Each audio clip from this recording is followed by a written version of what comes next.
Richard Hoagland et Linda Isler se sont épousés il y a 11 ans.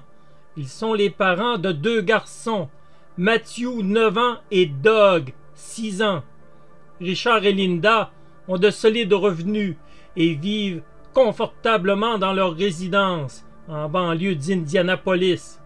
Après un premier divorce, Richard semblait avoir trouvé la stabilité et rien ne semblait menacer ce bonheur retrouvé.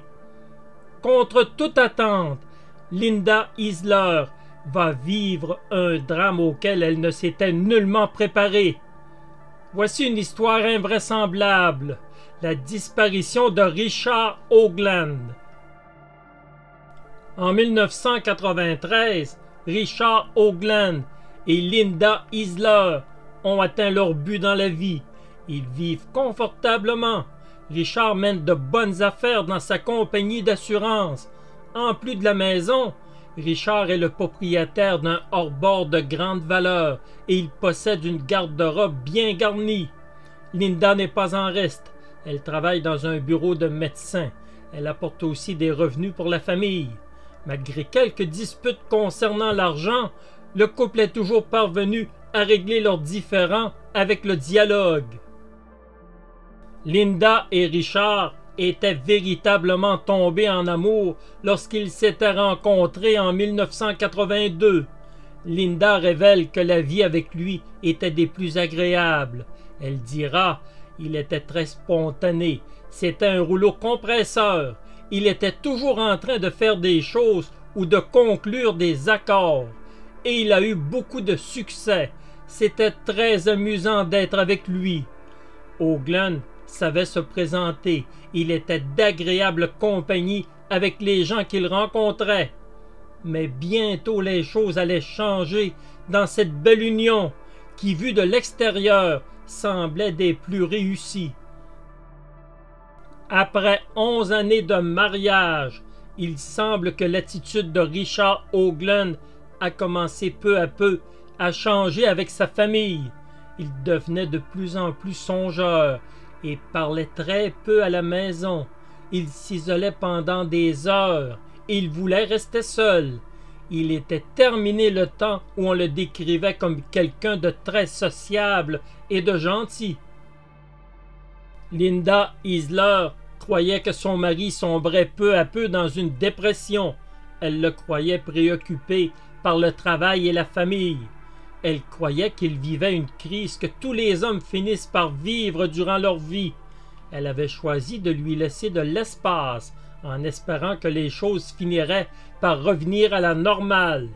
Mais contrairement à ce qu'elle pouvait espérer, l'impensable va arriver, un événement dont elle ne se serait jamais doutée. Richard Hoagland allait bientôt disparaître.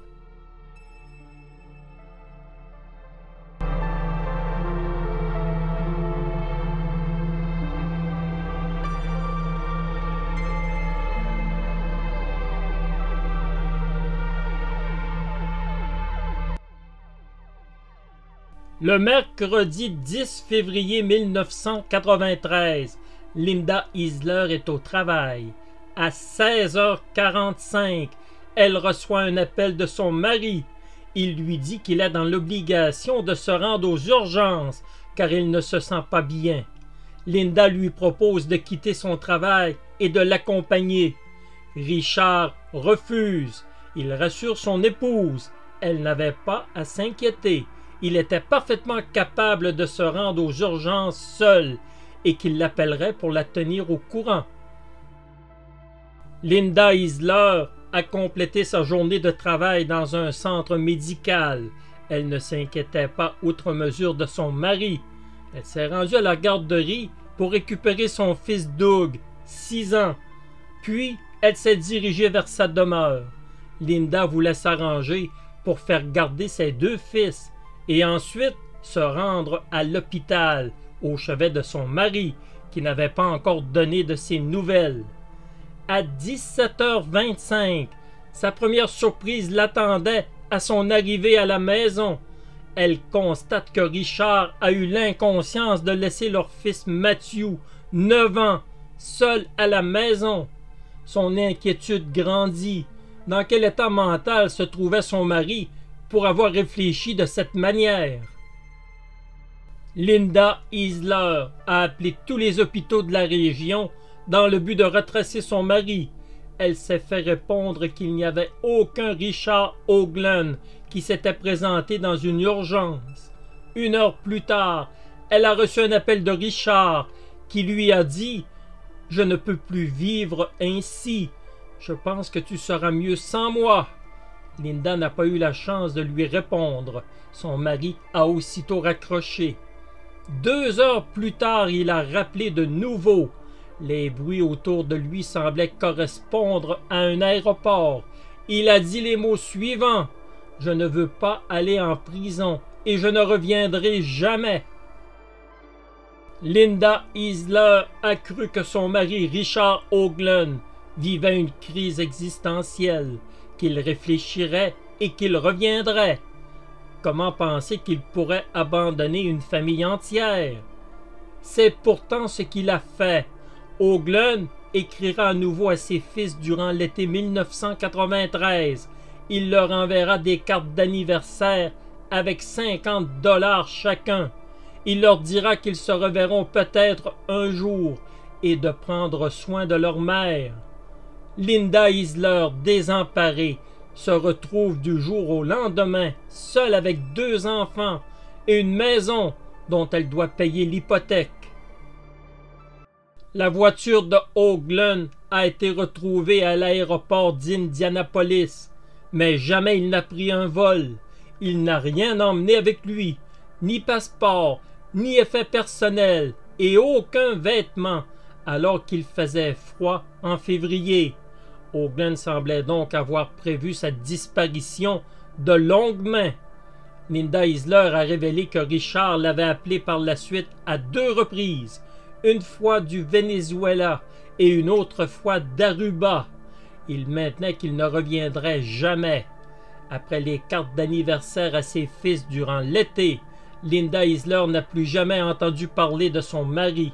Durant des années, elle va se poser des questions sans réponse. Comment a-t-il pu tourner le dos à elle et à ses 2 fils de cette manière?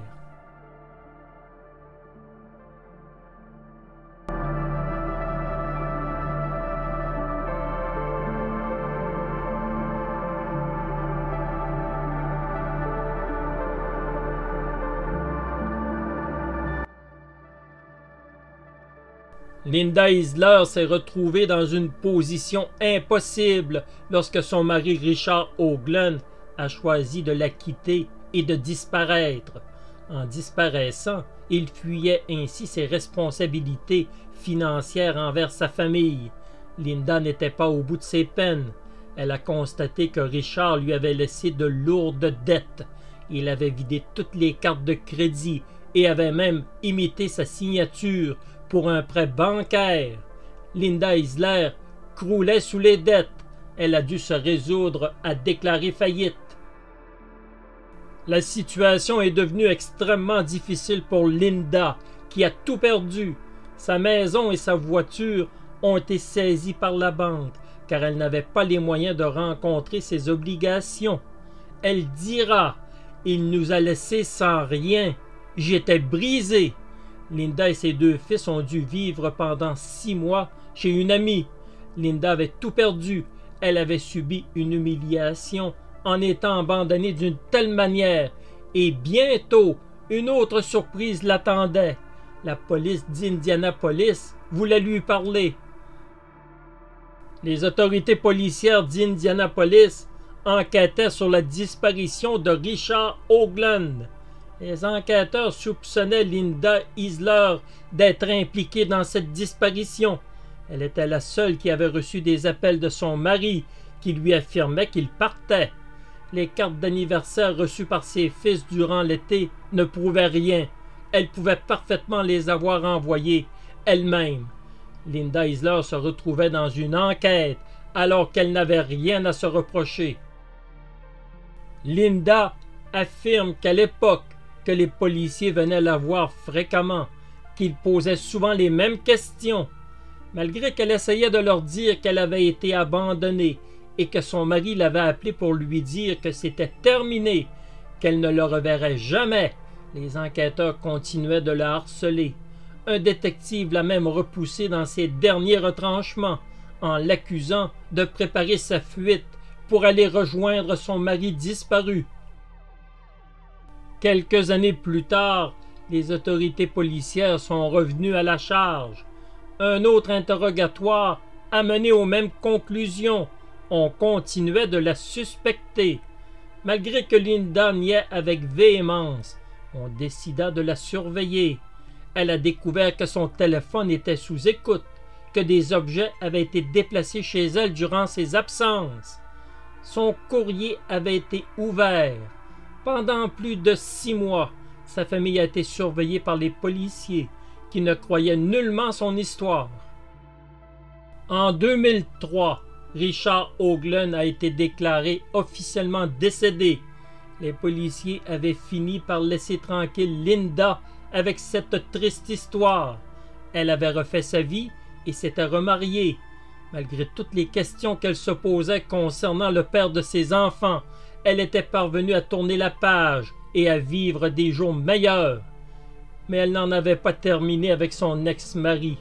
Un jour, Richard Hoagland allait refaire partie de sa vie et cette réapparition serait loin de la réconforter.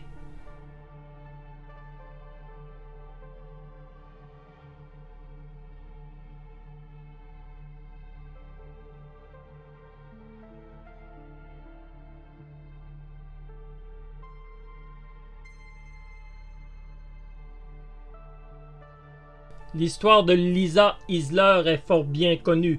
À l'époque, elle prétendait avec raison que son mari Richard Hoagland l'avait abandonnée, elle et ses 2 jeunes fils. Il l'avait laissée avec des dettes au point où elle a perdu maison et voiture. Mais concernant Richard Hoagland, sa disparition était enveloppée de mystère. Que lui était-il arrivé durant toutes ces années? Était-il encore en vie? En 2016, Hoagland fait une spectaculaire réapparition. Durant l'été 2016, 23 ans après la disparition de son mari Richard Hoagland, Linda Isler reçoit un appel du détective Anthony Cardillo du bureau du shérif du comté de Pasco. Il lui demande si elle connaît Richard Hoagland. Elle répond que oui, que c'est son ex-mari disparu en 1993. Cardillo lui révèle qu'il a été retrouvé en juillet et qu'il est maintenant détenu. Il a été arrêté pour usurpation d'identité. Enfin, Linda Isler va savoir ce qui est arrivé à Hoagland et peut-être ce qui l'a poussé à agir ainsi. Après s'être rendu au Venezuela, Richard Hoagland est revenu aux États-Unis l'année suivante. Il s'est établi en Floride, où dans un premier temps, il avait loué une chambre à un certain Edward Szymanski. Cet homme était en deuil de son fils qui avait été tué accidentellement en mer. Le soir, les 2 hommes parlaient parfois très tard. Szymanski racontait sa peine. C'est alors que Hoagland en a profité pour trahir la confiance de Szymanski. Il aurait trouvé le certificat de décès du fils de ce dernier, Terry Szymanski, et il l'aurait volé. Par la suite, il se serait servi de ce certificat pour demander un certificat de naissance pour obtenir un permis de conduire. À partir de ce moment, Richard Hoagland n'a eu aucun mal à se glisser dans la peau de Terry Szymanski. Il pouvait travailler et faire ce qu'il voulait. Il était hors d'atteinte et la famille qu'il avait abandonnée ne le retrouverait jamais. Hoagland semblait mener une très belle vie à West Palm Beach. Il s'était même remarié avec une femme qui s'appelait Mary Hickman. Il avait même eu un fils avec cette dernière. Il avait acheté une maison à Zephyr Hills, en Floride. À 63 ans, Hoagland avait réussi l'impossible, abandonner une famille entière, changer d'identité et se refaire une famille bien au loin de la première. mais un événement imprévu va faire en sorte que le secret de Hoagland va être découvert, alors qu'il aurait pu facilement terminer ses jours dans la tranquillité. La famille Szymanski a décidé un jour de connaître sa vraie histoire avec ses descendants. En 2015, le neveu du vrai Terry Szymanski a commencé à travailler sur le projet. Il a utilisé le site renommé Ancestry.com, qui est une source d'information très fiable pour construire une généalogie. Une découverte importante et troublante va alors être révélée à cette famille. Ce neveu découvre que son oncle décédé s'est remarié, qu'il a maintenant une licence de pilote. Il était évident que quelqu'un avait usurpé son identité. Les policiers sont aussitôt informés de la situation. Avec toutes ces informations, il était facile pour les policiers de retrouver le dénommé Terry Szymanski. Le détective Anthony Cardillo s'est présenté à sa résidence. Terry Szymanski lui a répondu. Cardillo s'est présenté et lui a immédiatement demandé son identité. L'homme lui a répondu qu'il s'appelait Terry Szymanski. Il lui a présenté son permis de conduire. Tout semblait en ordre. Cardillo lui a par la suite présenté son certificat de décès et lui a demandé une seconde fois de s'identifier. L'homme a fini par avouer qu'il se nommait Richard Hoagland.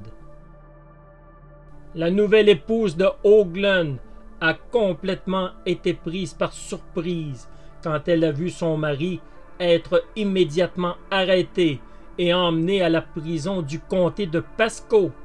Hoagland était coupable d'une usurpation d'identité et pour des vols qu'il avait commis avant son départ d'Indianapolis, les cartes de crédit qu'il avait vidées, ainsi que le prêt qu'il avait contracté en imitant la signature de Linda Isler, sa première épouse.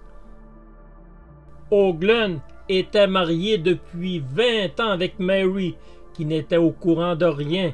Son mariage était évidemment illégal, car Hoagland était coupable de bigamie. Ce faux mariage a été complètement broyé, ainsi que son fils de 19 ans, qui portait un nom qui n'était pas le sien. Il avait les mêmes sentiments que ses deux demi-frères de l'Indiana, et une seule question qu'il aurait voulu poser à son père. Pourquoi? De son côté, Hoagland était peu bavard. Il prétextait des problèmes familiaux avec sa femme et ses enfants pour être disparu ainsi. Linda Isler a cependant apporté une explication supplémentaire. Elle avait déjà affirmé au cours des années que Hoagland avait détourné des fonds de son employeur. Hoagland, de son côté, était incapable d'avouer quoi que ce soit. Il affirmait maintenant que Linda avait le désir de divorcer et qu'il avait pris les devants en divorçant lui-même. Visiblement, il n'y avait rien à tirer d'un homme que le détective Cardillo qualifiait de lâche et de menteur.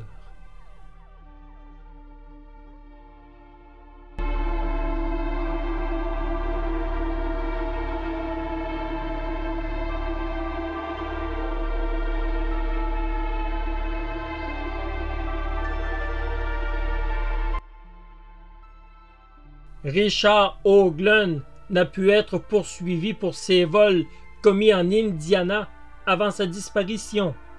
Malheureusement, après 23 ans, le dossier relatant ses fraudes sur les cartes de crédit et le prêt qu'il avait contracté en imitant la signature de sa femme avait été égaré. De plus, le délai de prescription en Indiana était de 5 ans. Hoagland devait tout de même faire face à une grave accusation, l'usurpation d'identité, qui était un crime très grave aux États-Unis et qui pouvait entraîner une peine de prison. Lors de son procès, Linda Isler et ses deux fils réclamaient par l'entremise de leur avocat Tom Markle 2 millions de dollars en pension alimentaire non payée depuis 23 ans. Pendant le procès, O'Glen a tenté de projeter l'image d'un homme pauvre.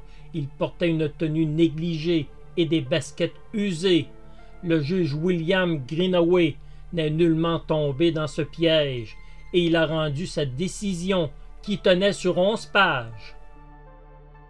Il affirmait dans son jugement que O'Glen ne vivait pas dans la pauvreté en Floride. Il avait une licence de pilote et possédait même un avion pour son usage personnel.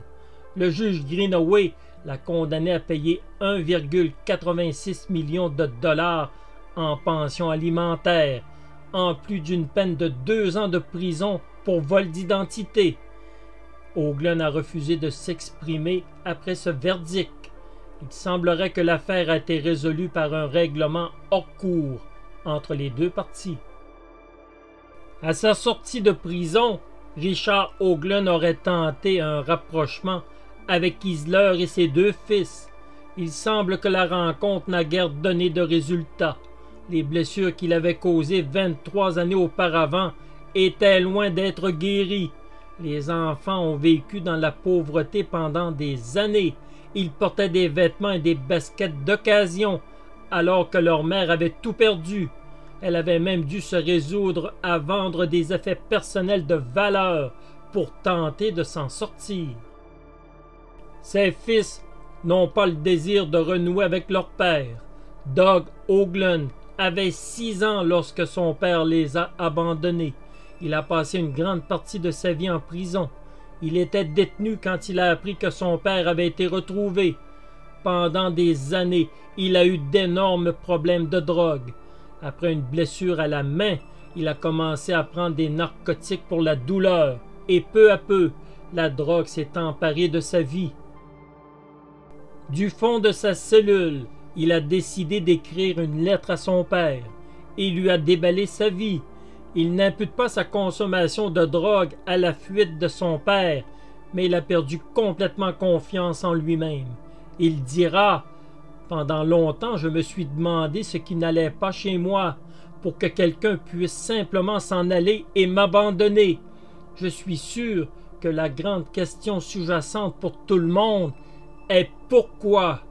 Qu'est-ce qui était si grave pour qu'il ait pu disparaître ainsi? » Il continue à exprimer sa douleur. J'avais une très faible estime de moi-même, ce qui affectait encore plus ma consommation de drogue. J'ai pris de la drogue pour prendre confiance en moi, car parfois je me sentais moins que ce que j'étais vraiment. Néanmoins, malgré sa vie difficile, où il a souffert beaucoup, Doug O'Glen ne souhaite pas renouer avec son père. Il avoue aller bien mieux aujourd'hui. Il dira qu'il n'a pas besoin d'attiser de vieux démons. Quand il a vu son père dans la salle d'audience, il espérait voir un signe de son père, une expression dans son visage, du regret ou un sourire. Mais il n'a rien vu. Richard O'Glen n'a jamais exprimé le moindre regret et n'a jamais voulu vraiment avouer ses torts. Il n'a rien à apporter à ceux qu'il a abandonnés. Il semble même que O'Glen était prêt à récidiver. Il avait déclaré à la police qu'il songeait à quitter Mary Hickman. Il semblait que la peine qu'il pouvait engendrer à ses proches ne le dérangeait nullement. Le shérif Chris Notcho a déclaré « C'est une personne qui a vécu sa vie en détruisant les autres. » Richard O'Glen est l'exemple parfait de la personne qui ne pense qu'à lui et qui n'a cure des sentiments des autres. Les personnes qu'il a abandonnées et celles à qui il a fait une peine immense n'auront jamais la réelle réponse quant à ses agissements. Est-ce qu'il y a vraiment une explication à une telle attitude? Richard O'Glen a agi ainsi parce qu'il n'est habité par aucun sentiment de culpabilité, un sentiment qu'il est incapable de ressentir.